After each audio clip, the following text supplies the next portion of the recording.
signature style that mixes satire with insight. It's How to Get Fired with Jeff Haven! Oh, college was awesome, you know. It's a magical time. I hope you're really enjoying it. It is an opportunity to make friends you will keep forever. And to do things that you never thought you would do. College, unbelievable experience. But not only am I excited to be here, I'm excited for you. Because this very well may be the most important lecture you attend in your 7 or 8 years of college. A little talk I like to call How to Get Fired. That is right. If you do not want to keep the job you were hoping to get when you graduate, this is the place to be. I am going to provide you with a step-by-step path to perpetual unemployment. Hi, I'm Jeff Havens, here to tell you about my college comedy lecture, How to Get Fired, where I will help prepare you for your upcoming professional life by teaching you each of the top actions that most commonly cost people their jobs. The first section of How to Get Fired will introduce you to the 4 pillars of poverty. Fake your resume, establish your incompetence, destroy your work ethic, and alienate your coworkers. Sometimes it's just as helpful to know what not to do as it is to know what you should do, and it's definitely more fun. So if you do not want to keep a job when you graduate, this is the place to be. Here's a sample. The question is, where do you begin? There's a lot of places where it makes sense to lie on your resume, and we're going to cover each of them in turn.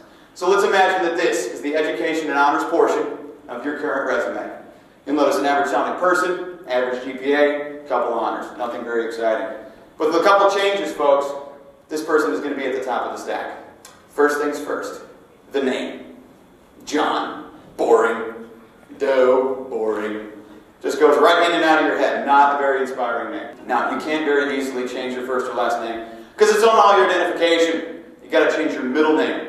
Everybody's got one. Nobody knows anybody else's. That's why it's a great place to start. And what you're shooting for here, people, is just to make yourself seem interesting, okay? Intriguing enough that they want to talk to you. So get rid of Walter. Walter's stupid.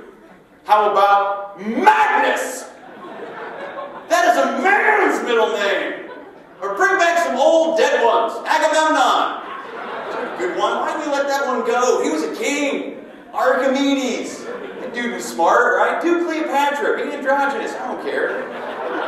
That's not enough for you. Make up something that sounds cool. Boom Falati. It's a good middle name. Zizzer. Puzzy Booble. Turdmonger. I like that one. It's German. It's a monger of turds. I think it's great. Moving on now to relevant skills. Now, this is one of the best places on a resume to lie. Because there is nothing that you can put here that will in any way harm your chances of getting a job. Every relevant skill, even if it's not relevant, is a bonus. So go nuts! Everybody puts typing. Everybody puts the computer programs that they know. And so should you. But have fun with it. I don't know what else you're good at, but throw it on there. Put in smelting, whatever that is. I don't even know. I know it's a thing. Toss in clairvoyant, just to see who's reading.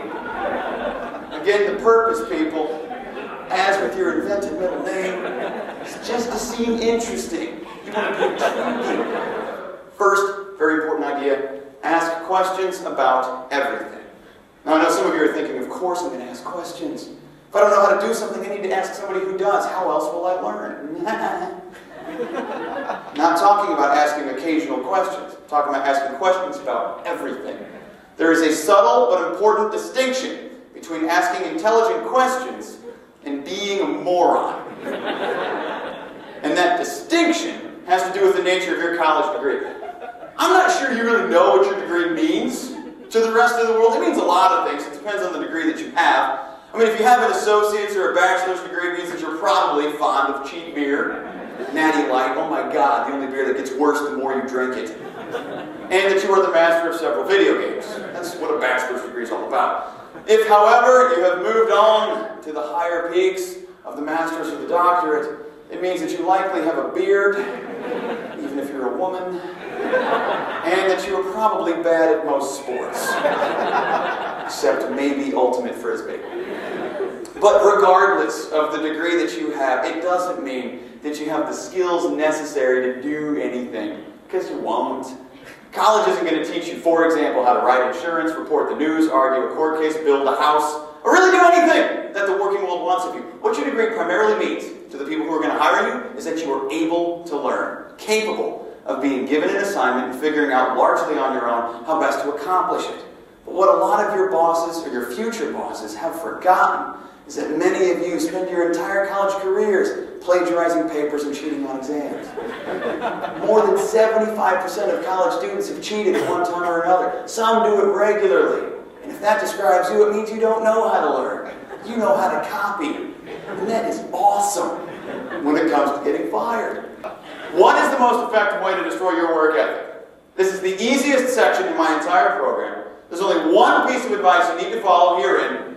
Treat your job the same way you treat college. I could not possibly make this any easier for you. Your college experience has made it almost impossible for you to handle real employment.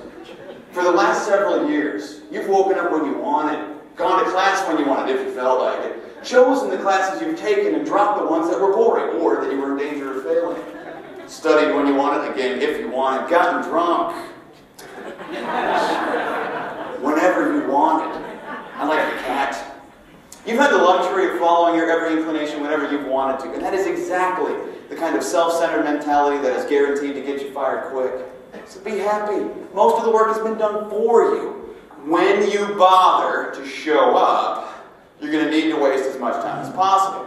College, again, has been an excellent preparation for this because any institution where its members can occasionally get together for several hours to do this, or this, or this,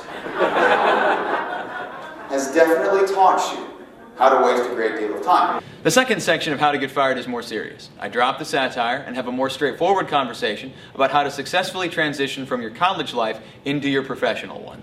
Here's another sample. I need you to understand that your professional life is going to function identically to every other part of your life, with the exception of this magic fairy world called college. If you've ever played an instrument or a sport, you know you didn't always want to practice. There's not an athlete alive that can tell me they always enjoyed double training sessions in summer. Some of those 8-hour sessions are grueling, but you know that's the price to play. And if you want to play, you suck it up and you push through. And your job is going to function exactly like that. But you have to understand that it will not always be perfect or fun or easy, even if, especially if, you go into business for yourself. Because a lot of people look at what I do and they're like, dude, that's awesome. You talk for an hour, people laugh, they pay you, that's awesome. I'm like, yes, that is awesome. That is my favorite part. This is like 10% of what I do. There's a lot of parts of this job I don't really like. I really don't like being in a city full of people I don't know, having to go to a bar and drink by myself. Yeah, no, it's just me. I don't have any friends. Can I have some extra napkins for the tears? It's not my favorite part of this job.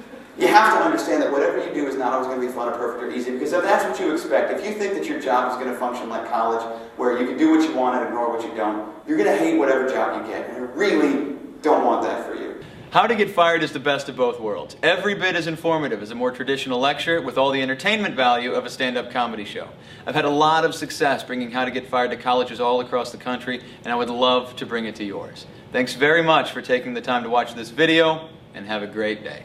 Here are the takeaways, the things I honestly want you to get out of today, okay? Be honest on your resume. There is a peace of mind that you cannot get by lying on it. The uncertainty of knowing when somebody's going to find out is not a comfortable way to live.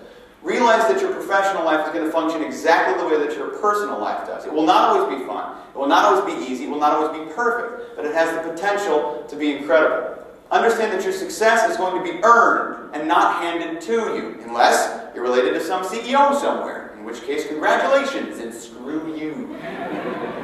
Save your alcohol-enhanced acid trips for the weekend.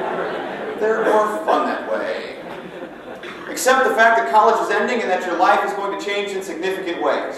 The working world does not function the way that college does, and if you expect it to, you're going to have a very difficult time. It's not better, it's not worse, it's just completely different. Restrain the impulse to mount your coworker on the break room lunch table, or the copier, or the parking lot. You get the idea. Do not treat your job the way the college has allowed you to treat your classes. In the name of everything holy, do not talk about your coworkers on Facebook or Twitter. It's not going to stay there. And this last one, people, is the most important, not just for work, but for life. Realize that sometimes you have to do things you don't want to do in order to get where you want to be. Thanks very much.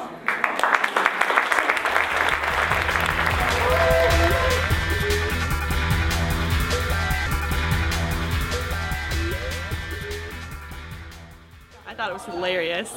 I've seen all of it, basically, in my jobs, and I've done half of it. So, you know, that was kind of fun to see. I feel like a lot of people I know should have heard this, considering the way they approach college and everything. So. I thought it was amazing. I mean, it's just super funny, and it's just a great way to get his overall message across. I mean, just even like the comedy of it makes it so much more memorable. He was funny, and then it all made sense in the end. Like, there was a message.